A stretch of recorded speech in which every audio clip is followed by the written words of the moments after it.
And when they heard that we are holding this vigil tonight in London, the London that is not anymore in the size of its population, but in what London does, it's known all over Canada, all over the world.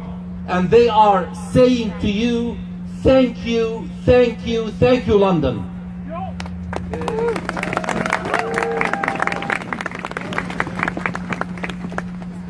Last weekend, we know what happened in Quebec City.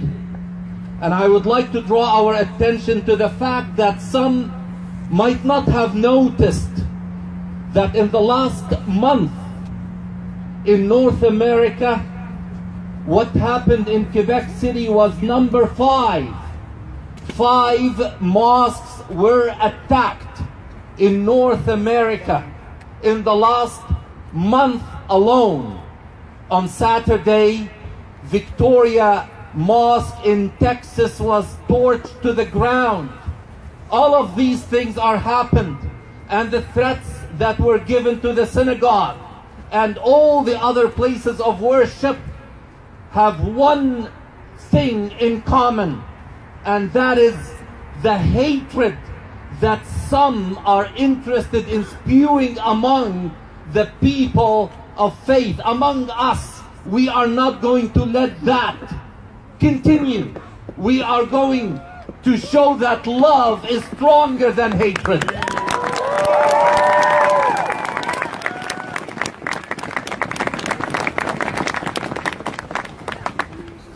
A few months back, I couldn't say this, but today I want to say it, and I want to say it loud. I am very proud of our Prime Minister.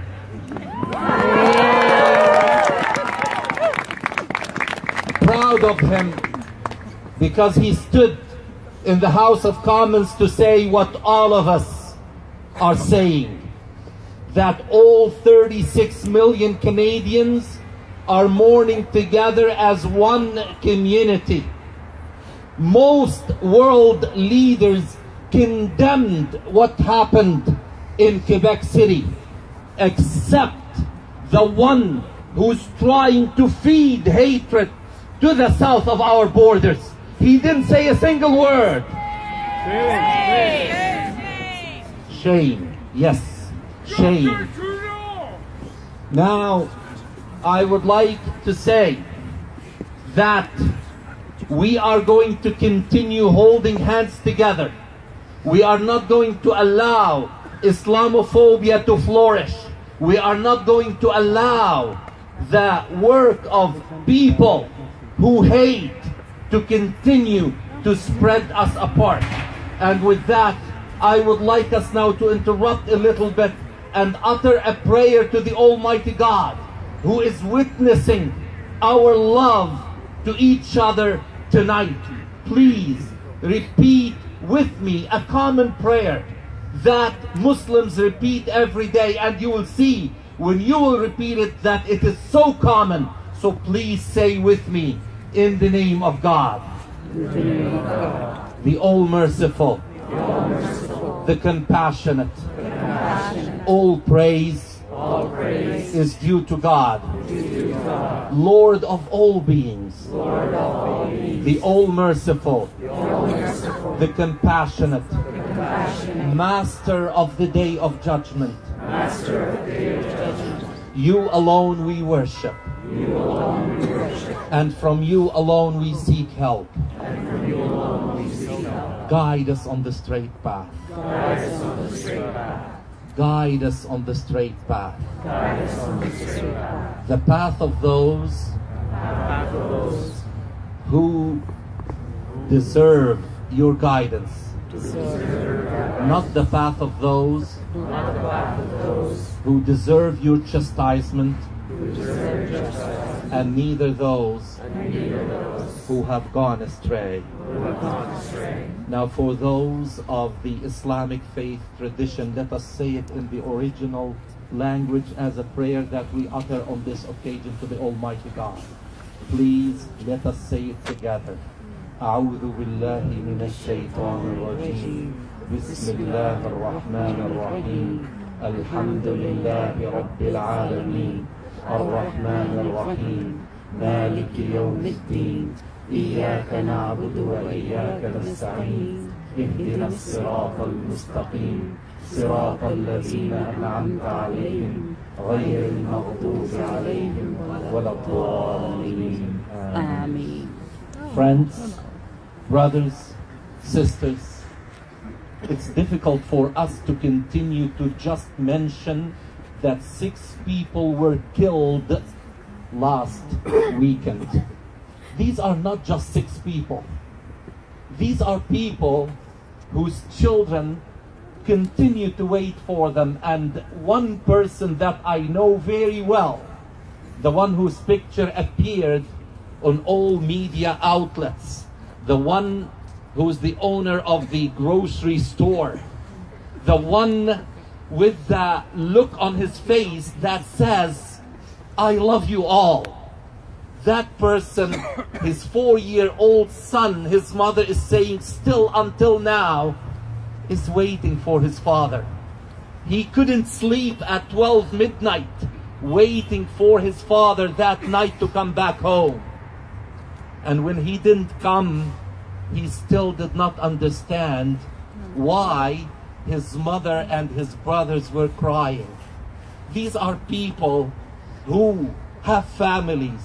These are fathers who, and by the way, this particular person, I don't know if you heard it, he stood and he embraced the others to protect them from the bullets of hatred.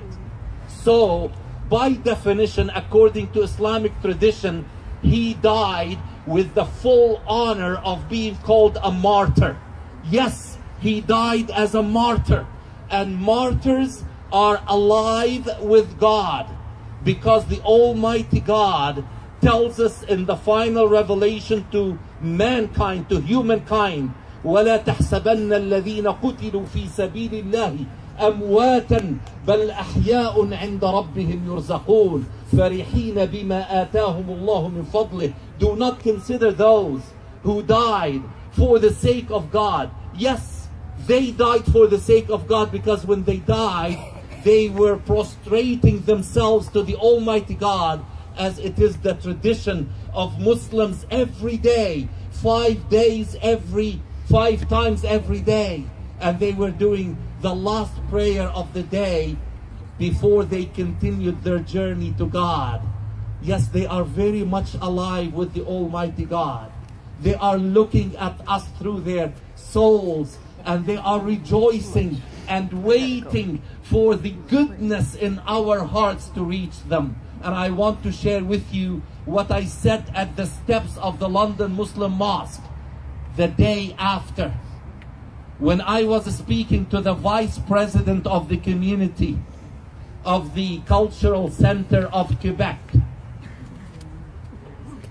I told him, you must really feel distraught. He said, we are sad, but we are determined. We have the resolve to follow what the Quran taught us. And he reminded me what the Almighty God taught us in chapter 36 of the Quran. A good deed and a bad deed can never be equal. Repel a bad deed with a deed that is good, and it will erase it. Because when you do that, the one with whom you have something that pulls you apart, and that is enmity, will turn into a friend.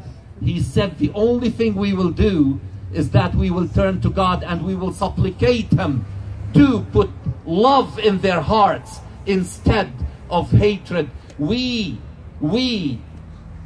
do not hate the one who did it, but we will pray for him. This is when you put Islam with Canadian identity and make Canadian Islamic identity, the only product that will come of that is love, and love for eternity. We are Canadians and we are proud of it. Canada would not witness a bigger funeral janaza prayer than what will be witnessed tomorrow. I will tell you, I was told that the funeral service will be held tomorrow afternoon prayer at the Montreal Olympic Stadium. Wow. And they are expecting hundreds of thousands of people so that Canada will say to the world that we are together, we will pray together, we will stand together, we will love together, and we will not allow people who hate to separate us from each other. God bless you.